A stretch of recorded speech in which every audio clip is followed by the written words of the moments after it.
The laughter was the worst part. Not the words. I had survived my family's words for 23 years. Not the hand on my elbow, steering me forward like livestock. Not even the sea of faces in Lady Pemberton's drawing room, every eye bright with amusement at the Whitmore family's latest entertainment. No, it was the laughter. Because laughter meant they were all in on it, and I was the only one standing outside the joke, wearing it like a gown I hadn't chosen. And of course, my stepfather announced, his voice carrying that oiled, theatrical warmth he reserved for audiences, no Whitmore charity auction would be complete without our final offering. He paused. Timing. Gerald Cavendish had always understood timing. A dance. Nay, a full evening's companionship with the last unmarried Whitmore daughter. He gestured toward me, and the room rippled. I should explain what I looked like in that moment, because it matters. I was not ugly. I was not deformed. I was simply unmemorable.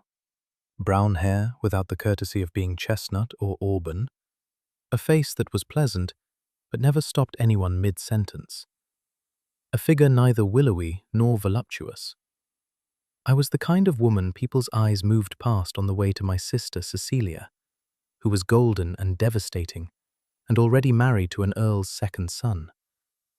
Gerald knew this. That was the joke. Shall we start the bidding at, oh, let us be generous, £5? He grinned at the room. For charity, naturally. Silence. The particular silence of people deciding how to laugh. My mother sat in the third row, her fan moving in precise, mechanical strokes. She did not look at me. She had not looked at me once since Gerald had explained the evening's program that morning, when I had stood in the breakfast room and said, very quietly, "Please don't do this." And she had said, without raising her eyes from her toast, "Don't be dramatic, Eleanor. It's for the hospital fund." "Come now," Gerald pressed, and I could hear the first tremor of irritation beneath his joviality. The joke only worked if someone played along. Surely one of you fine gentlemen. £500. The voice came from the back of the room. It was not loud. It did not need to be. It cut through the noise the way a blade cuts through silk, without effort, without resistance, leaving silence in its wake. Every head turned. I had not seen him come in. Later I would learn he had arrived only minutes before, that he had not been expected, that Lady Pemberton had nearly fainted when her butler announced him, because the Duke of Ashworth had not attended a London social function in over 2 years, and his presence in her drawing room was roughly equivalent to the king wandering into a village pub. He stood near the doorway, one shoulder against the frame, as though he had been watching for some time. He was tall enough that the posture read as deliberate restraint rather than laziness. Dark hair, cut shorter than fashion dictated. A face that was not handsome in the way portraits flattered, but striking in the way storms were striking. All severity and shadow, with eyes so pale they seemed to hold no color at all. He was looking directly at me. Not through me, not past me, at me. As though I were the only solid thing in a room full of smoke. I beg your pardon, Your Grace?" Gerald's voice had climbed half an octave. £500. The Duke straightened from the doorframe. He did not smile. For the ladies' evening. That was the offer, was it not? The room had gone so quiet I could hear the candles. Gerald laughed. A sharp, uncertain sound. A dog that has been surprised by something larger in its territory. "Your Grace, this is merely a bit of fun. A charity diversion." "Then you should be delighted." The Duke reached into his coat and produced a leather billfold. He did not open it with haste. He did not fumble. He extracted the notes with the unhurried precision of a man settling a bill at his tailor, and held them out to no one in particular. £500.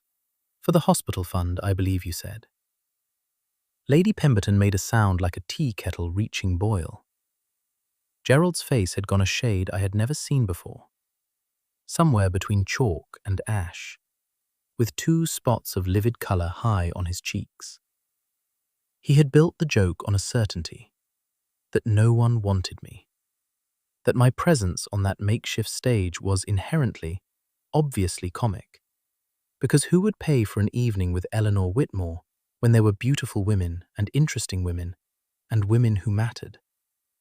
The Duke of Ashworth had just obliterated that certainty, and he had done it without raising his voice. Well, this is most generous, Your Grace. Is the offer accepted? It was not really a question. It was the tone of a man who had never, in his adult life, been told no. Not because he was cruel, but because he was so thoroughly, immovably certain that people simply found themselves agreeing before they had decided to.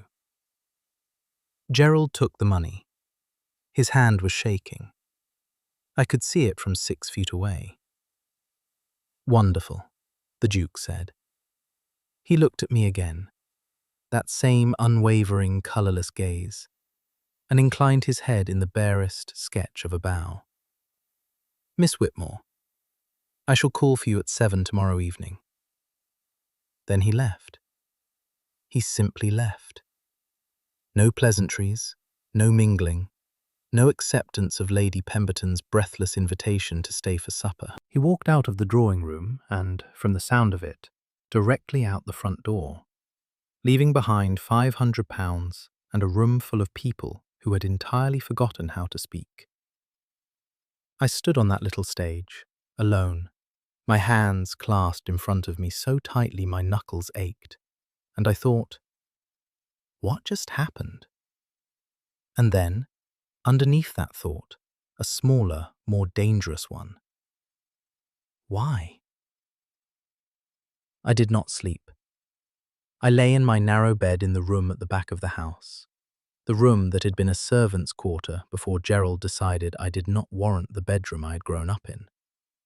And I stared at the ceiling and tried to understand. The Duke of Ashworth. I knew the name, of course. Everyone knew the name. James Hartwell, 7th Duke of Ashworth, master of Blackmere Park in Derbyshire, and a London house on Grosvenor Square that he reportedly never used.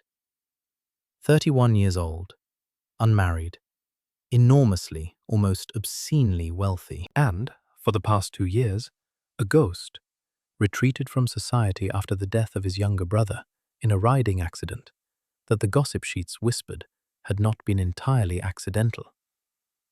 He was not the kind of man who attended charity auctions in Mayfair drawing rooms. He was not the kind of man who bid on anything.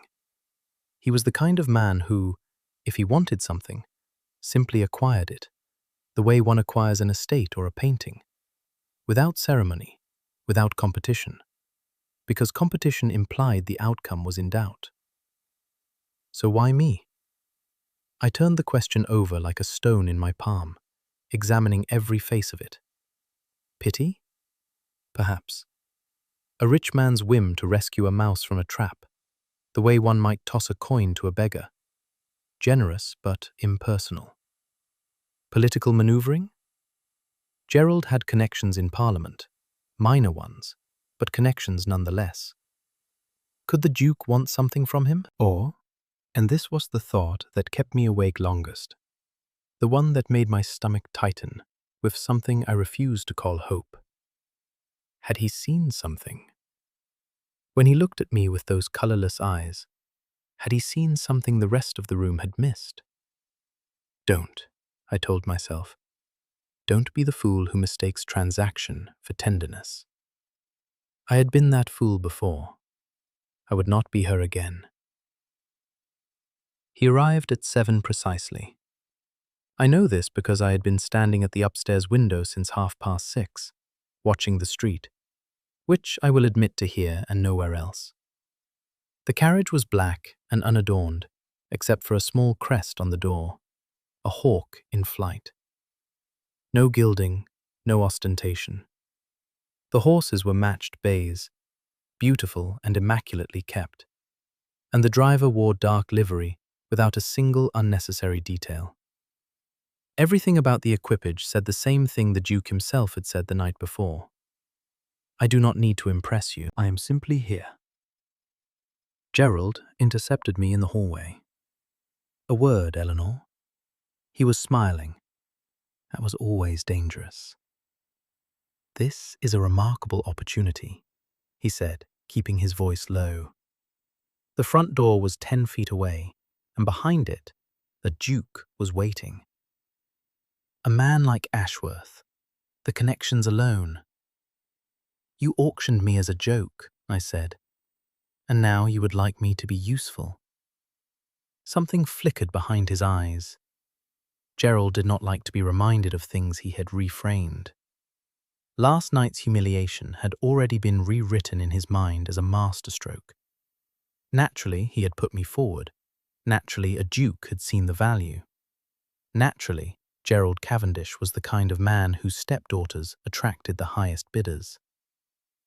I would like you to remember, he said, and the warmth left his voice like heat leaving a room when the fire dies. Who keeps the roof over your head? I held his gaze. I had learned, over the years, that Gerald could not tolerate being looked at steadily. He needed you to flinch, to drop your eyes, to give him the small submission that confirmed his authority. When you didn't, something in him stuttered. The Duke is waiting, I said. I walked past him and out the front door. The footman handed me into the carriage. The Duke was already seated inside. He did not rise, there was no room, but he inclined his head with that same spare precision. Miss Whitmore, Your Grace?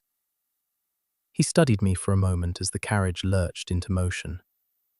In the close confines, I could see details that the candlelight at Lady Pemberton's had obscured. A thin scar along his jaw, nearly hidden by the sharp line of his face. Hands that were large and ungloved, unusual for a man of his rank, with a writer's callus on the middle finger of his right hand. And those eyes, which I had thought colourless, but which were in fact the palest grey, like winter light through glass. You are wondering why? He said. It was not a question. He said it the way one might observe that it was raining. A simple acknowledgement of what was already obvious. I would be a fool not to. You would. He paused. And I do not think you are a fool, Miss Whitmore, despite your family's energetic efforts to present you as one. The words landed like a slap, not to my face, but to Gerald's. Precise, deliberate. This was a man who chose every word the way a surgeon chose every cut. You saw what they were doing, I said quietly. I saw what everyone in that room saw and chose to find amusing. His jaw tightened, the faintest movement, but I was watching closely. I did not find it amusing. So this is pity? No. He said it so flatly that I believed him instantly. Pity is passive. I paid £500. That is not a passive act. The carriage rattled over cobblestones. We were heading west, away from Mayfair, toward... I was not certain. Then what is it? I asked. He was quiet for a long time, long enough that I thought he would not answer, and I began composing in my mind the careful, dignified response I would give to his silence.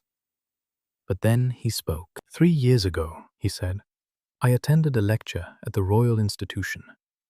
The speaker was discussing the mathematics of architectural load-bearing, an obscure topic, poorly attended. There was a woman in the third row who asked a question about the distribution of lateral force in Gothic vaulting that made the lecturer stop and stare. It was the most intelligent question I had ever heard asked in a public forum, and it came from someone the rest of the audience had been ignoring entirely. My heart stopped. I remembered that lecture. I remembered the question. I remembered the embarrassed silence afterwards, the way the lecturer had fumbled his answer, the way the man beside me had shifted uncomfortably as though my curiosity were a social violation. "That was 3 years ago," I whispered. "Yes." "You remember that?" He looked at me with those pale, steady eyes, and for the first time I saw something behind the severity, something that was not softness exactly, but depth, as though there were entire rooms behind that gaze that he kept locked. "Miss Whitmore," he said, "I have an exceptional memory for things that matter." I did not know what to say to that.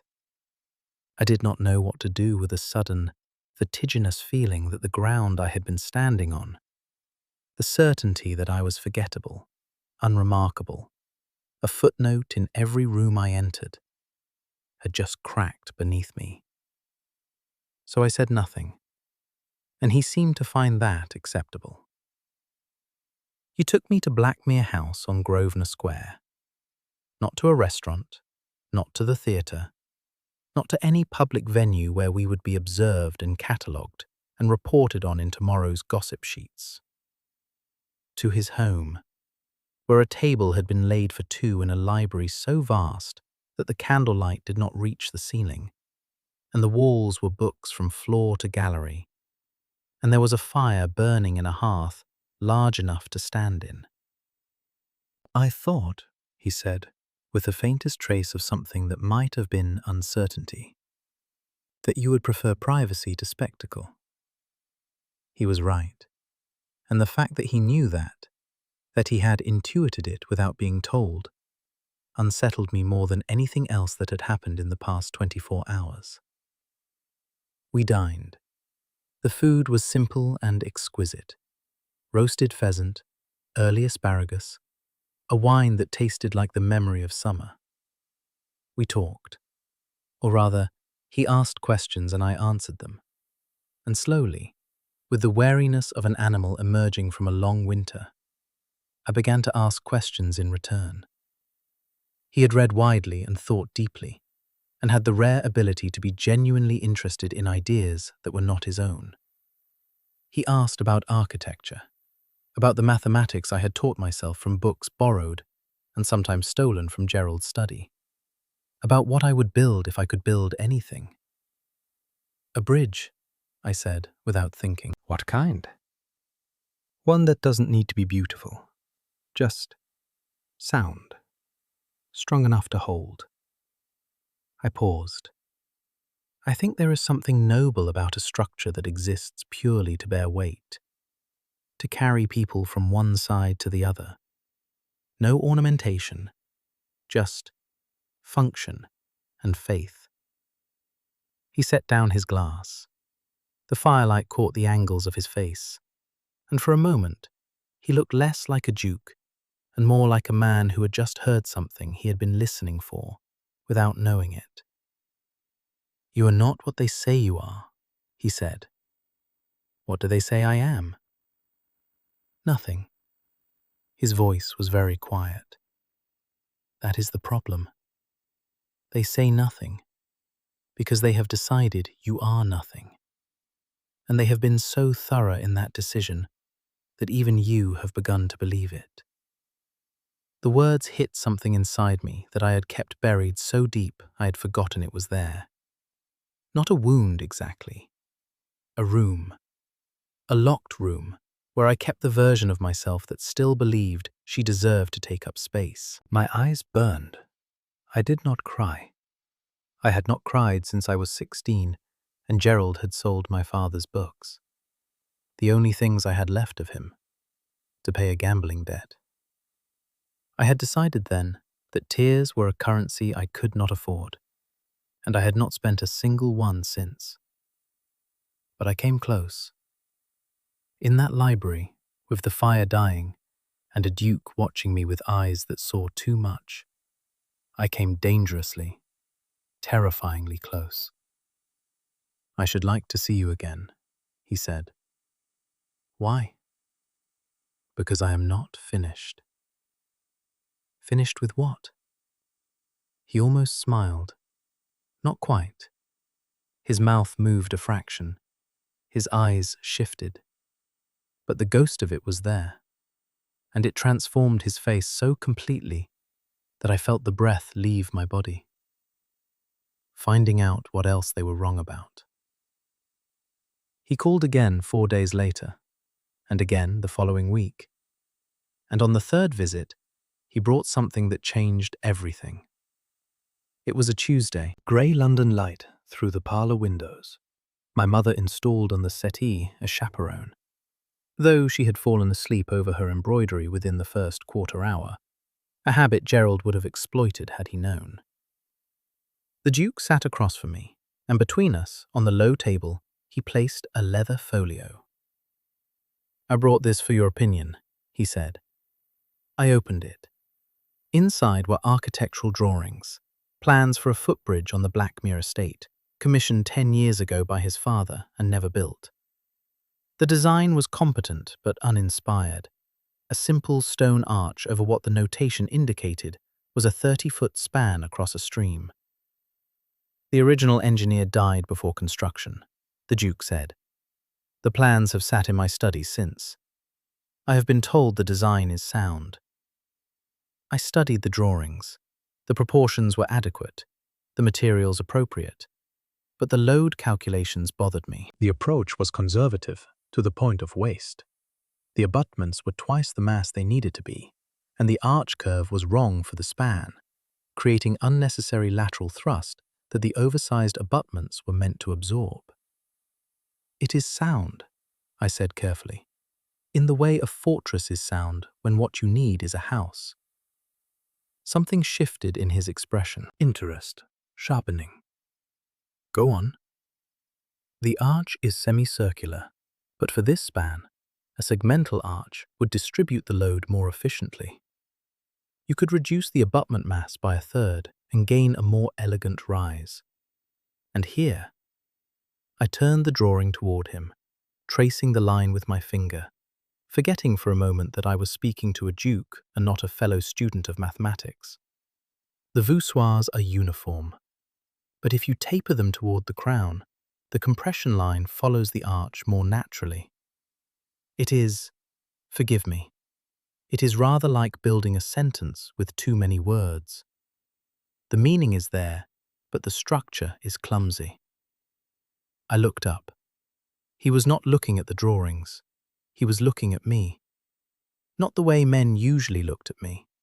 Through me, past me, assessing and dismissing in the same glance. He was looking at me the way I had seen scholars look at a proof that had just resolved itself on the page.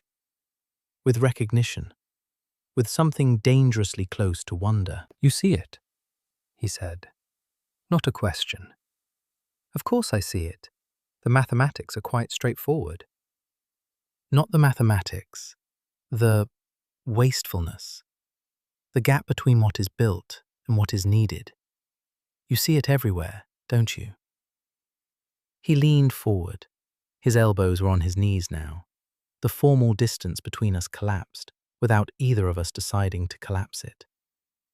"In structures, in conversations, in rooms full of people saying nothing that matters. You have been seeing it your whole life and no one has ever—" He stopped. His jaw tightened. And for the first time, I saw the control crack. Not dramatically, not with raised voices or broken objects, but in the way his hands pressed together until the knuckles whitened, and in the way he looked away from me, toward the rain-streaked window, as though he needed a moment to master something that had gotten loose. "Forgive me," he said. His voice was rough. I am not accustomed to this." "To what?" "To wanting to be understood."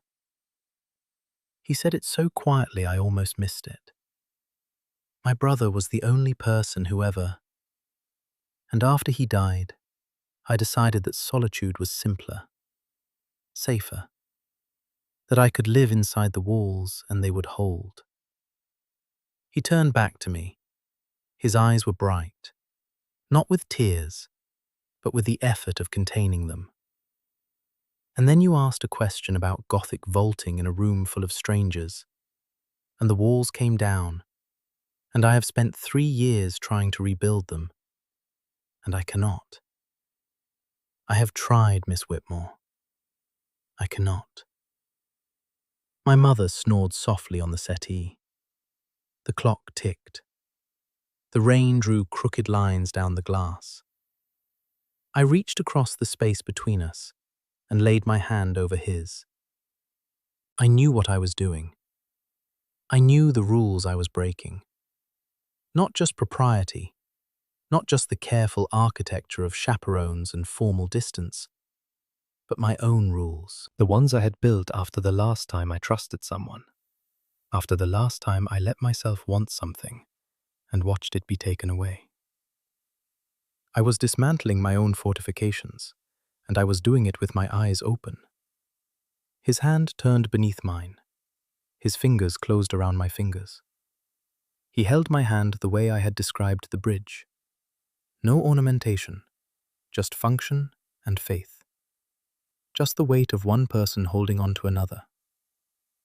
"You should call me Eleanor," I said. Eleanor. He said it like he was learning a new language, like the syllables were something precious and foreign, and his.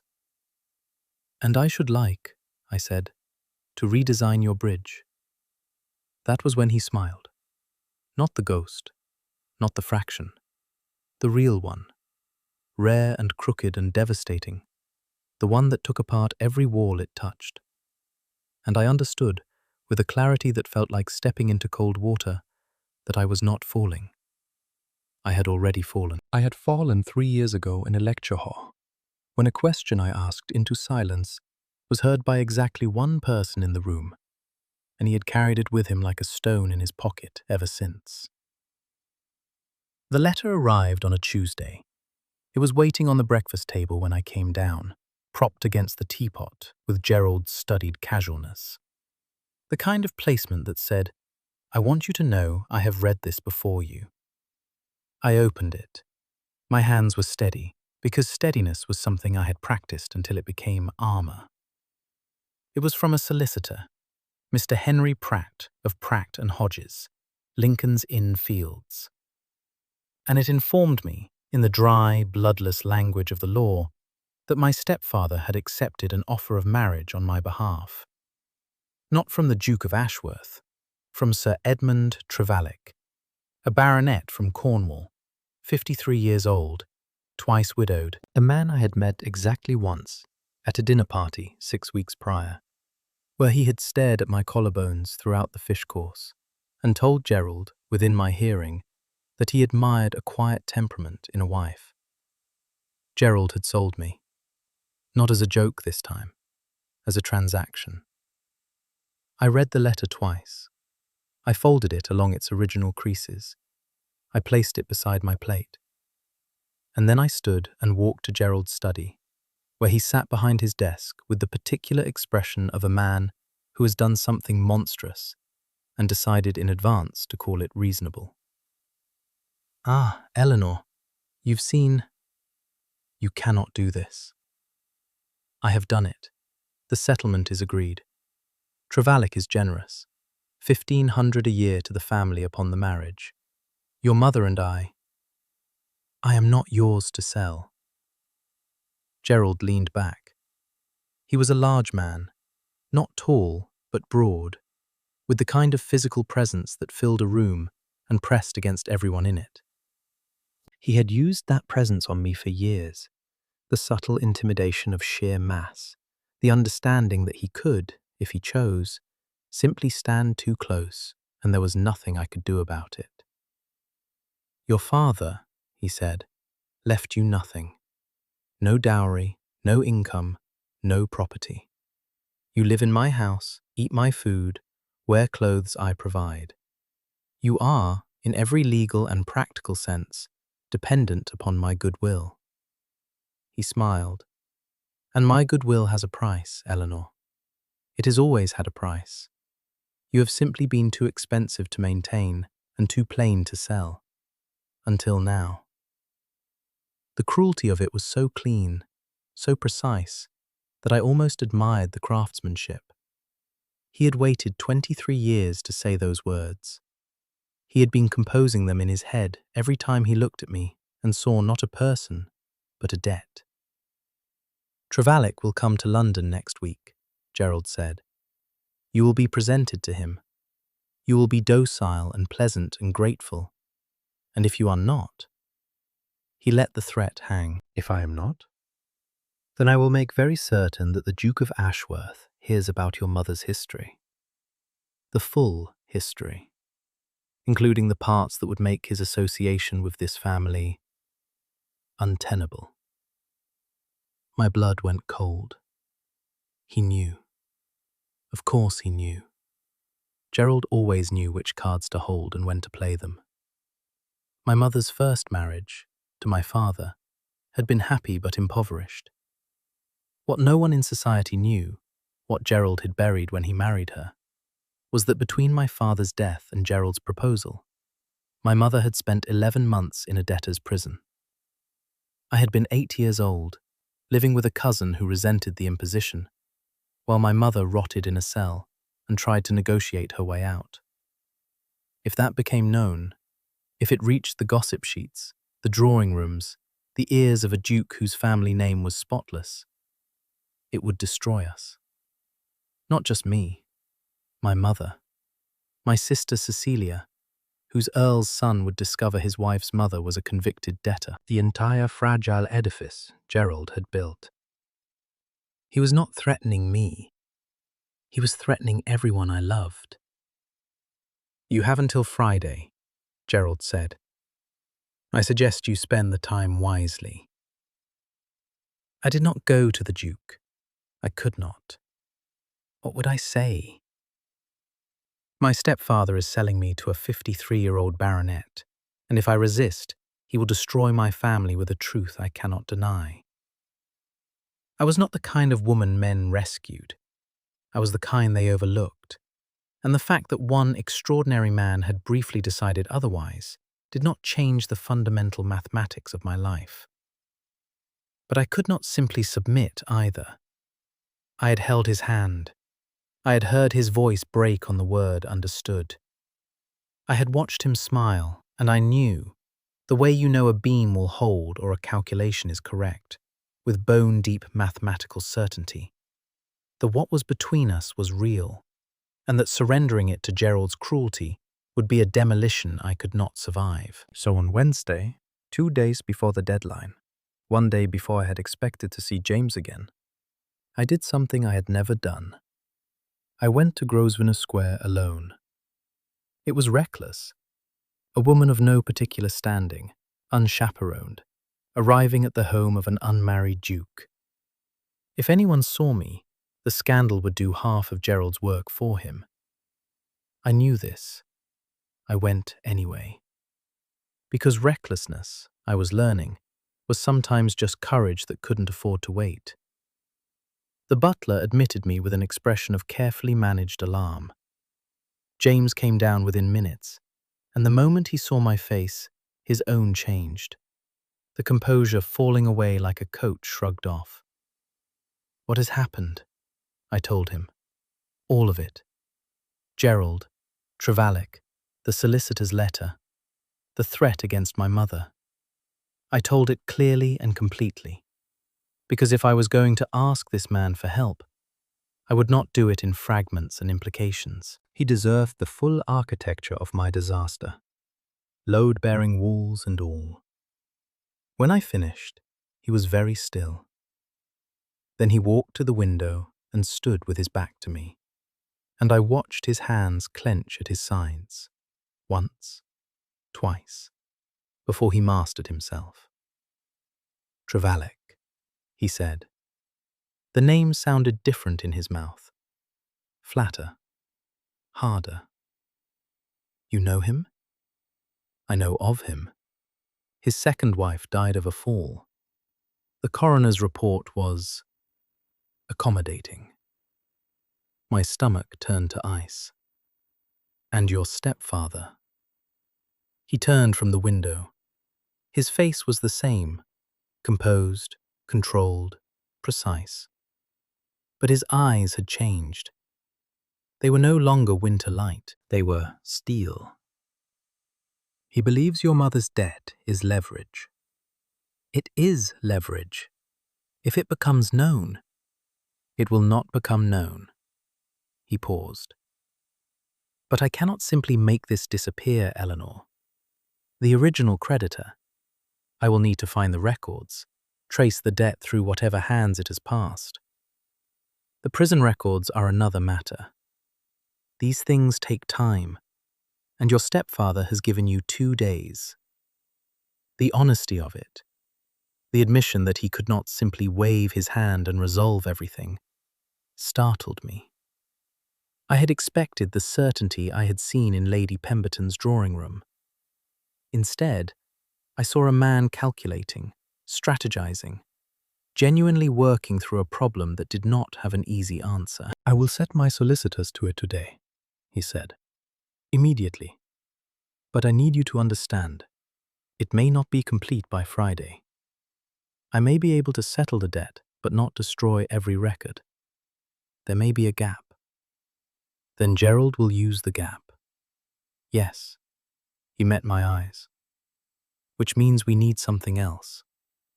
Something that removes his power, whether or not the records are gone. What? I don't know yet. He said it plainly, without shame. The Duke of Ashworth, standing in his own study, admitting he did not have the answer. It should have frightened me. Instead, it made me trust him more than his certainty ever had. But I will find it, and so, I suspect, will you. He was right, because on Thursday night, the night before Gerald's deadline, lying in my narrow bed in the servants' quarters, staring at the ceiling I had stared at 1,000 times before, the answer came to me. Not from hope, not from desperation, from mathematics. Gerald's power rested on a single load-bearing assumption, that exposure of my mother's debt would destroy the family. But exposure only worked if the information was new. If it was a weapon, it was a weapon that could only be fired once. And if it was fired at me, if I was the one to reveal it, then Gerald lost the trigger entirely. I could not destroy the records, but I could destroy the secret. I told James the next morning. I sent a note to Grosvenor Square at dawn, and he came to me. Again improperly, again recklessly, again in a way that said the rules of society were suggestions he would follow only until they stood between him and something that mattered. You want to tell people yourself, he said. We were in the morning room, the door open for propriety's sake, my mother still asleep upstairs. Before Gerald can. If I go to Lady Pemberton, she is the worst gossip in Mayfair, which makes her the most efficient, and I tell her myself, as a confession, as a private grief, the story changes. It is no longer a scandal Gerald is exposing. It is a sorrow I am trusting someone with. And if the Duke of Ashworth is known to be courting me despite this knowledge, then it has no teeth. He was looking at me with an expression I could not immediately read. You would do that, expose your own mother's shame to the worst gossip in London. I would expose it as tragedy rather than let Gerald wield it as disgrace. Yes. It will cost you. Everything costs me. I would rather choose the price. He was quiet for a long moment. Then he said, very softly, You are the bravest person I have ever met, and I have met soldiers. I am not brave. I am cornered, and I am good at mathematics. Those are not mutually exclusive. He did smile then, and my heart turned over in my chest. Go to Lady Pemberton, he said. Tell her what you need to tell her. My solicitors will work on the records, and I will work on Gerald. What do you mean? I mean that while you are dismantling his leverage, I am going to find out exactly what else Gerald Cavendish has been hiding. A man who forges one transaction does not stop at one.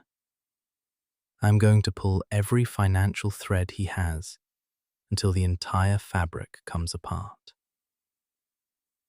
I went to Lady Pemberton that afternoon. It was the hardest thing I had ever done. Harder than standing on that stage while the room laughed. Harder than reading the solicitor's letter. Harder than walking to Grosvenor Square alone. Because those were acts of endurance, bearing what was done to me. This was an act of exposure. I was taking the most painful truth of my childhood and placing it, deliberately, into the hands of someone who would spread it across every drawing room in London within the week. Lady Pemberton listened. To her credit, and she had more credit than the ton gave her, beneath the gossip and the sharp tongue, she listened with genuine feeling. When I finished, she reached across the tea table and took my hand. "My dear girl," she said, "what a wretched man your stepfather is." "Yes," I said, "he is." "And the Duke knows?" "The Duke knows everything." Her eyes gleamed, not with malice, with something sharper. The satisfaction of a woman who understood, perhaps better than anyone in London, that information was only as dangerous as the way it was delivered. "Leave it to me," she said. By Saturday, the story had travelled through Mayfair like water through cracks in stone. But it was not the story Gerald would have told. It was the story of a little girl whose mother went to prison, and a young woman who had carried that shame alone for 15 years. And a duke who, upon learning the truth, had not flinched. Lady Pemberton had reframed my humiliation as dignity, and Gerald's weapon as evidence of his own cruelty. And the ton, fickle, ruthless, endlessly hungry for narrative, had swallowed it whole. Gerald discovered what I had done on Sunday morning. I was not present for his reaction, but Cecilia described it to me later in a letter. The broken vase, the overturned desk, the language so vile that the servants had retreated to the kitchen and refused to come up. He was not finished. I knew that. A man like Gerald did not lose his primary weapon and simply concede. He would find another. He would escalate. And he did. Faster and more viciously than even I had predicted. Lady Ashford's ball. The event of the season. I learned what Gerald had done only when Cecilia found me near the terrace doors, her face white, her voice barely above a whisper. "Gerald has written to Sir Edmund Trevalick.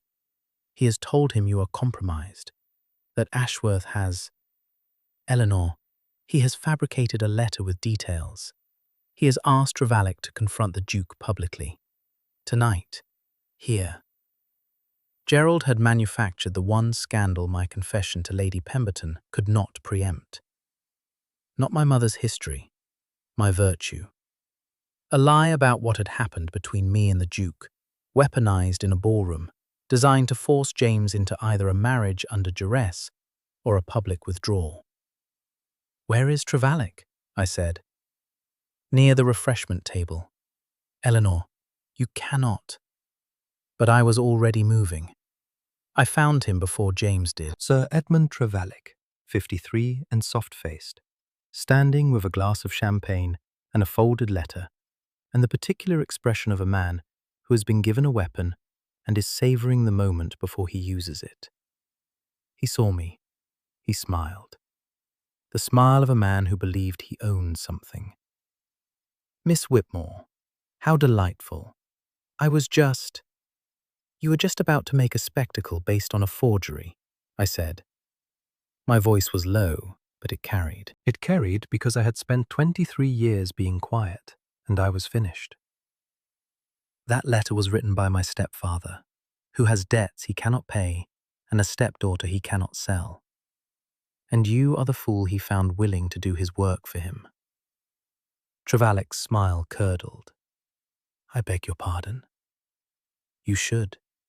You should beg my pardon. You should beg this entire room's pardon for what you are about to do. But you will not, because you are not a man who begs. You are a man who stares at women's collarbones at dinner and calls it admiration. And you are a man whose second wife fell to her death in circumstances that an honest coroner would have investigated further. And if you unfold that letter in this ballroom, I will say every word of that aloud, here, now, in front of everyone whose good opinion you have not yet managed to forfeit."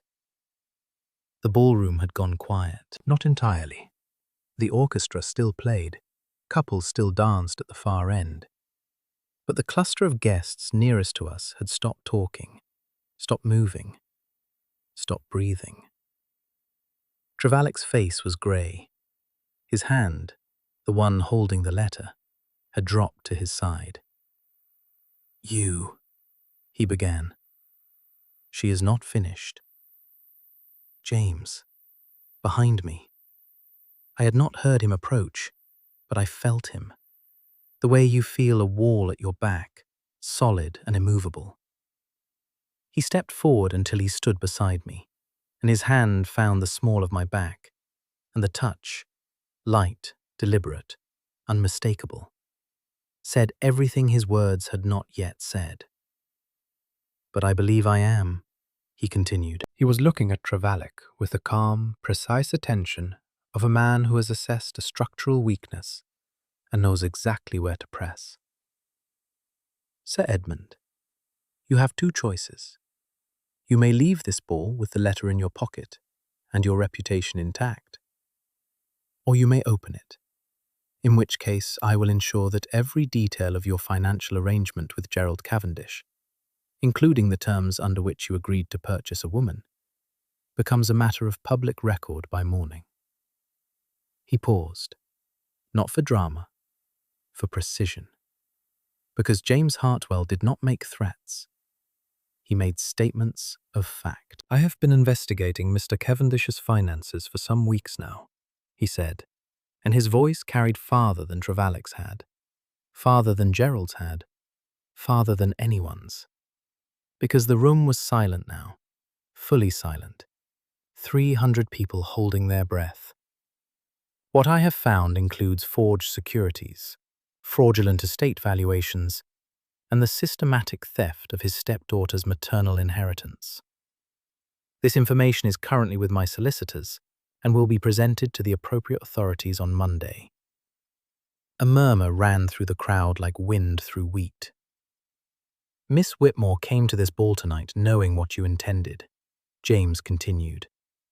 "And she walked up to you anyway, alone, before I could reach you. Because Eleanor Whitmore has more courage in her smallest finger than you and Gerald Cavendish possess between you. And I will not stand here and allow either of you to mistake her kindness for weakness ever again." He turned to me. The coldness left his face. What replaced it was the thing I had seen in his study when he admitted he did not have the answer.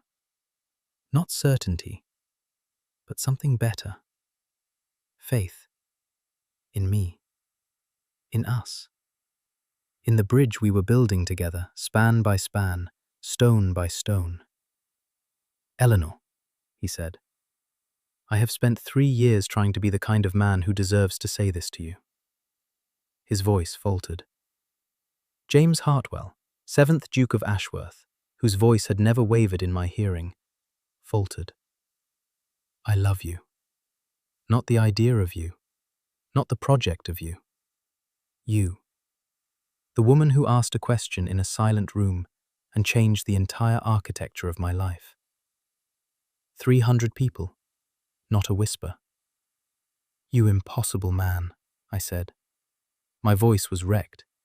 I did not care. I did not care about 300 witnesses, or Lady Ashford's carpet, or the gossip sheets, or any of it. "You absolute impossible man." Is that a yes? "It has been a yes," I said, "since the moment you said £500. He kissed me. In the middle of Lady Ashford's ballroom, in front of 300 members of the ton, the Duke of Ashworth kissed Eleanor Whitmore, the nobody, the nothing, the final offering at a charity auction. And the sound that erupted around us was so loud it rattled the chandeliers. Gerald fled before the investigation was complete. The evidence James's solicitors assembled, years of fraud, forgery and theft, was enough to ensure he would not return. He took a packet to Calais and vanished into the kind of anonymous continental poverty he had spent his life inflicting on others. My mother, freed from him, wept for 2 days and then began, with a resolve I had not known she possessed, the slow work of becoming someone I could forgive. We married in June, at Blackmere Park, in a chapel so old the stones remembered a time before titles existed. The ceremony was small, just vows spoken in a voice that did not falter, and a voice that did, because the tears I had been hoarding since I was 16 arrived all at once, and James held my hands through every one of them. A year later, I stood in the library at Blackmere and looked at the plans spread across the desk. Not the old plans, the ones his father had commissioned with their oversized abutments and wasteful arches. Mine. A segmental arch, tapered voussoirs, a clean 30-foot span across the stream in the lower meadow. Function and faith. Nothing more, nothing less. Through the window, I could see the bridge, finished last month, already carrying villagers across the water as though it had been there forever. James came in and stood behind me, close enough that I could feel the warmth of him along my back. "It holds," he said. "Of course it holds." He pressed his lips to my temple. "Rather like you." I leaned back against him and looked out at the bridge I had built, and the stream that caught the afternoon light and held it, bright and unbroken, carrying everything forward.